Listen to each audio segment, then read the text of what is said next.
Bien, una vez que hemos establecido que un imán va a provocar una distorsión a su alrededor, en el espacio alrededor, y va a provocar la aparición de un campo, pues nosotros, ese campo de inducción magnética, nosotros podemos ahora coger y decir, anda, pues podemos dibujar líneas del campo, igual que hemos hecho con el campo eléctrico y con el campo magnético. Y efectivamente, y las podemos visualizar. ¿Cómo las podemos visualizar? Si nosotros espolvoreamos en un papel y debajo del papel hay un imán, espolvoreamos por encima de ese papel unas limaduras de hierro. Las limaduras de hierro serían pequeñas virutitas de hierro, y esas virutitas de hierro se comportarán como un imán porque el hierro es magnético. Entonces se van a orientar una detrás de otra de tal manera que se colocan en función del campo magnético que tienen debajo, de forma que el extremo de la viruta de hierro llamado polo norte se va a orientar hacia el polo sur del imán, y la viruta llamada polo norte, el extremo norte de la viruta de hierro, se va a colocar mirando hacia el polo sur del imán. Bueno, el caso es que el conjunto de todas ellas van a formar una especie de líneas como es el que tenemos en la pantalla.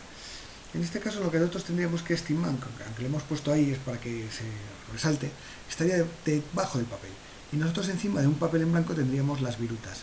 Y veríamos este tipo de líneas. Parece que todas se arremolinan en torno a los polos, y son líneas que parecen que van de un polo a otro, como formando una especie de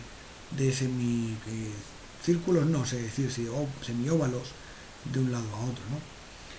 Si nosotros seguimos con la analogía del campo, a base de líneas, podemos pensar que donde más cerca estén las líneas, donde mayor densidad de líneas hay, pues mayor intensidad del campo magnético tiene, efectivamente. Entonces aquí es donde mayor intensidad del campo hay, ¿no? Que es donde más líneas hay, tantas que se arremolina el hierro.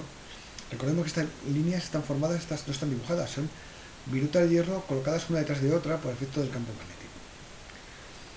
Las líneas, una vez hecho ese experimento, que se puede hacer rápido, podemos llegar a una convención. Claro, como tiene que tener una línea, una flecha, podemos decidir que sí, que son una especie de líneas cerradas que salen por el polo norte y entran por el polo sur. ¿De acuerdo? Serían de este estilo. Esta dirás, esta es abierta, sí, es que esta llega hasta el infinito y vuelve por aquí hasta el polo sur.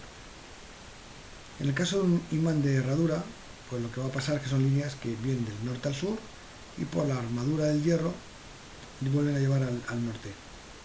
Sur por fuera, norte por dentro. Estas serían las líneas de este imán de herradura.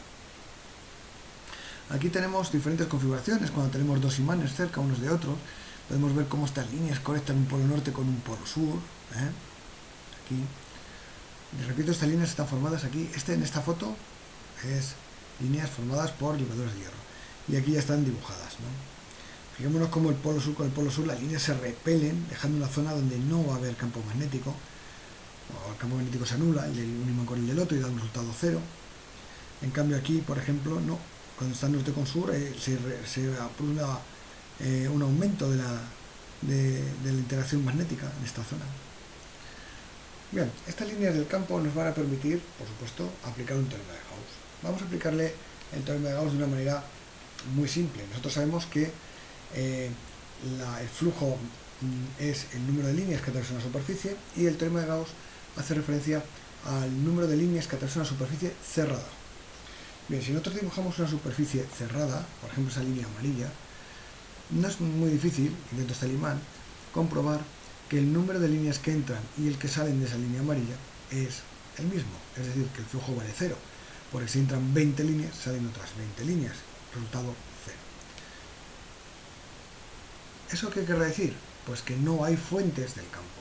O sea, el teorema de Gauss nos decía que el flujo, entendido como la integral del campo por la superficie, era igual a la carga o la masa con unas constantes de proporcionalidad, que eran constantes. Por lo tanto, nos relacionaba que el flujo era proporcional al causante del campo.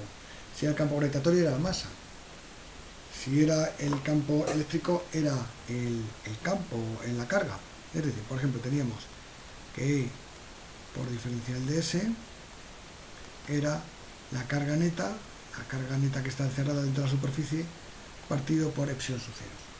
O sea, el flujo era el causante del campo y unas constantes de proporcionalidad que garantizaban esta igualdad. En el caso del campo gravitatorio, que es la misma idea, tendríamos G por diferencial de S y nos va a quedar menos 4 pi la constante de gravedad, por la masa dentro de la superficie que tengamos para calcular, la superficie cerrada para calcular el campo. Sin embargo, en el campo magnético lo que vamos a observar es que el campo magnético B, el campo de inducción, por el área va a darnos el valor 0. Eso significa que no hay un causante escalar del campo. El campo no está provocado por algo que sea una característica de la materia. En una palabra, que no existen los monopolos magnéticos. O sea, que lo que causa el campo magnético tiene que ser algo diferente a una propiedad de la materia como puede ser la carga o la masa. Algo más. Esto es todo. Hasta luego.